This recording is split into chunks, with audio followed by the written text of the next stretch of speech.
Uma adolescente brasileira de 14 anos foi agredida violentamente na saída da escola em Portugal. Não é um caso isolado e já existem até movimentos de brasileiros pedindo mais segurança nas escolas do país. A triste informação, quem nos traz é a nossa Sofia Labanca. Vamos lá.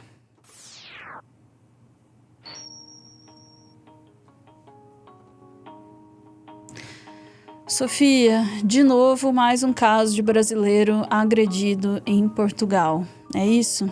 Pois é, e dessa vez aí a gente tá falando de uma adolescente, né? Que só torna a situação ainda pior. Isso aí aconteceu na cidade de Santarém, fica a 50 minutos de Lisboa, e o caso repercutiu bastante, tanto em Portugal quanto está repercutindo agora aqui no Brasil, né? E repercutiu porque foi tudo gravado, foi tudo Uhum. filmado, e também pelo nível da violência empregada, né? Foi uma briga entre as duas adolescentes, né? E vamos Ah, direto para o balanço geral. até onde vai, né? Vamos lá. A informação que a gente tem é que essa menina brasileira de 14 anos saía aqui da escola e foi surpreendida ainda na calçada por uma outra menina também de 14 anos que estuda em uma outra escola. Elas seriam amigas. E a agressora estava chateada com a amiga porque ela teria falado mal da mãe dela. A gente conversou com alguns pais aqui na porta da escola, lamentaram essa cena de violência, também questionaram a falta de segurança das crianças muitas vezes nos arredores das escolas aqui em Portugal. Lamentaram também que esse não é um fato isolado, que não é a primeira vez. Agora, essa família, a menina não veio na escola, só deve voltar na quarta-feira, foi para o hospital e a família brasileira deve procurar a polícia. Gotino. Era isso que eu ia Isso. chamar a atenção, né? Não vão dizer, mas foi aí uma briga das duas e tal. Como isso se relaciona com a xenofobia que a gente vem vendo crescer em Portugal, né? Uhum. Então, eu ia comentar isso, né, Ana? A gente não tem evidência de que esse caso específico foi por xenofobia, Uhum. mas os casos de xenofobia são comuns contra brasileiros, estão bastante comuns em Portugal. Aqui no Meteoro mesmo a gente já trouxe vários, infelizmente, esse aqui não é o primeiro nem o segundo que a gente está trazendo de casos de agressão a brasileiro em Portugal. E, e chegou a um nível que já tem movimentos de imigrantes brasileiros pedindo Uhum. mais segurança lá. Uhum. A gente pode ir para a coluna Portugal Giro, né, do Globo, do Jean Amato, que cara, todo dia tem alguma informação nova sobre brasileiros em Portugal. E foi ele o primeiro a repercutir esse caso aqui no Brasil, e a gente pode descer, Ana, direto lá para o trecho que fala sobre ameaças e xenofobia na escola. E daí a gente vai ver que, apesar de que esse caso específico não tenha aí nada que indique que possa ter sido xenofobia, a mãe da menina fala que ela sim já sofreu xenofobia na escola, né? Ela diz lá, Oliveira, se referindo à mãe, né? Diz que a filha já sofreu ameaças e xenofobia na escola, e o mesmo aconteceu com o filho menor. Daí a gente pode ir ali para o parágrafo de baixo que tem as aspas. Meus dois filhos sofreram insultos xenófobos e choraram quando ouviram volta para tua terra. Minha filha quer ir embora para o Brasil, sofre com preconceito e pede socorro, mas não penso em ir embora, penso que as coisas têm que mudar. E daí a gente pode descer um pouquinho, Ana, e vai ver ali, ó, petição por mais policiamento nas escolas em Portugal. Ali a gente vai descobrir que existe um movimento que é o Comitê dos Integrantes de Portugal, o CIP, que é liderado por uma brasileira, Juliette Cristino, que já está desde janeiro aí fazendo uma petição pedindo para ter mais policiamento nas escolas para proteger as crianças brasileiras. Daí Uhum. ali as aspas dela. Há muita violência nas escolas e isso não pode acontecer. Temos que colocar policiamento para proteger a nossa nova geração. E daí eu até, assim, a gente poderia levantar uma discussão aqui se essa seria a forma correta de lidar com essa situação. Eu, pessoalmente, toda vez que eu ouço policiamento e É. imigrantes na mesma frase, normalmente vejo isso acabar mal para os imigrantes. Uhum. Uhum. Mas, enfim, não é esse o ponto que eu queria trazer aqui. O ponto que eu queria trazer aqui é, se já tem comitê de imigrantes pedindo aumento de segurança nas escolas, Uhum, é porque, assim, a xenofobia realmente está pegando pesado com crianças e adolescentes, não são só os adultos uhum. que estão sofrendo com isso. E aí é uma questão contextual. Agora eu entendi, né?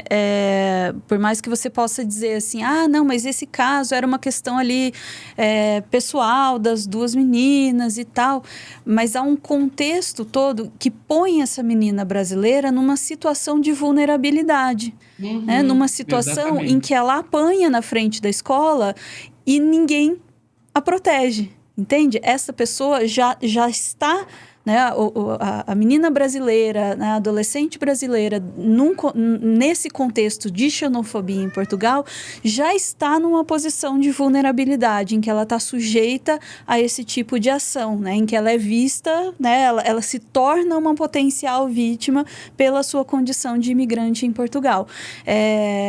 Eu sei que muita gente vai dizer que, não, você está exagerando, está fazendo isso ser um caso sobre xenofobia, quando não é. Mas você imagina o que é ser essa menina de 14 anos, né, que ouve dos colegas volta para tua terra. O que essas pessoas não ouvem todos os dias? O que essa menina não ouve todos os dias? Como ela é vista pela sua comunidade?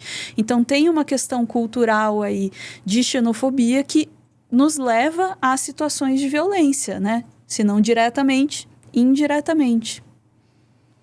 Exatamente, exatamente. Isso é uma realidade que todas as minorias hegemônicas de alguma forma sofrem, mas eu acho interessante como quando a gente traz essa questão da xenofobia, porque é algo que na prática todo brasileiro está sujeito no contexto, em um determinado contexto. Você pode aqui no Brasil ser aquela pessoa que não faz parte de nenhuma minoria, que é o homem, o cis, hétero, branco, que não é o caso dessa menina, que ela já faz parte de uma minoria hegemônica, que é ser mulher, Uhum, né? uhum. Mas você pode ser a pessoa de classe média alta, homem branco, cis, hétero e tal. Você sai do seu país e vai para um país, especialmente países aí na Europa Ocidental, Estados Unidos, os países ocidentais, né? Uhum. Você é minoria. Você é minoria. É. E vai ser um grupo mais vulnerável. E isso é uma coisa que o brasileiro, né, não estou falando desse caso, né, dessa menina, da família dessa menina, mas o brasileiro que se acostumou a se pensar, né, nesse grupo conservador, nesse grupo, né, que se vê, assim, numa posição confortável de estar como dizer, no status quo, né? Que se vê Uhum. nessa posição de querer manter o status quo porque está dentro dele, muitas vezes está tendo que perceber a duras penas, né, que essa condição de ser um grupo protegido, privilegiado, de ser status quo, ela é transitória. Né? E Uhum. toda essa coisa de eu vou fugir do Brasil. De novo, não é sobre essa menina, tá? É sobre essa família. Mas essa coisa que Não, muito essa menina, brasileiro. inclusive, está dizendo o Tá contrário, ela dizendo o quer contrário. voltar. Ela quer voltar, tadinha, né? Mas muita gente se viu nesse movimento de não, vou largar o Brasil porque vem a esquerda e não sei o quê. E aí tá vendo que as pautas que muitas vezes, né, as pessoas que vocês combatem, né, as pessoas ditas progressistas e tudo mais, essas pautas também te defendem. Uhum. E eu não fico nem um pouco feliz de ver isso acontecer. Gostaria que isso fosse alimento para reflexão, né? Quando a gente diz direitos humanos, quando a gente diz, né, proteção e menos violência, é para todo mundo de fato. E tem uma última coisa que eu queria trazer aqui, Ana, antes da gente encerrar, que toda essa coisa que a gente vê falando sobre a xenofobia que os brasileiros sofrem aí em todos os países ocidentais, né? Mas a gente ouve muito Portugal porque tem muito brasileiro em Uhum, Portugal. uhum. Essa xenofobia, ela também acontece aqui no Brasil contra os estrangeiros. Boa, bem lembrado. Então, a gente vê os venezuelanos, a gente vê os Uhum, haitianos, a gente vê os uhum. angolanos, eles estão sofrendo esse tipo de xenofobia aqui no nosso país. Todos os Então, dias. exatamente. Então, quando você imaginar ou conhecer alguém que sofreu xenofobia lá fora, bota a mãozinha na consciência e pensa, a gente tem que combater o que nós estamos, porque nós brasileiros estamos fazendo o mesmo com outros povos aqui. Exatamente. Como é que a gente trata o haitiano, o venezuelano, o médico cubano? O que o Brasil disse a respeito dessas pessoas todas? E aí vai para fora e vai dizer, me trataram mal. Você, nesse momento, é o venezuelano. Você, nesse momento, é o haitiano, é o médico cubano e todas as outras pessoas os outros que você não queria no seu país. Ser outro, basta você deslocar de contexto, né? Triste. Eu espero que a menina esteja bem e espero que ela encontre um lugar de paz e proteção, né? E possa se desenvolver com a proteção que uma criança, né, uma adolescente de 14 anos merece, né? E que Portugal, se ela mora lá, possa dar isso a essa adolescente também, né? Vamos lá. É de entristecer mesmo. Vamos lá, torcendo.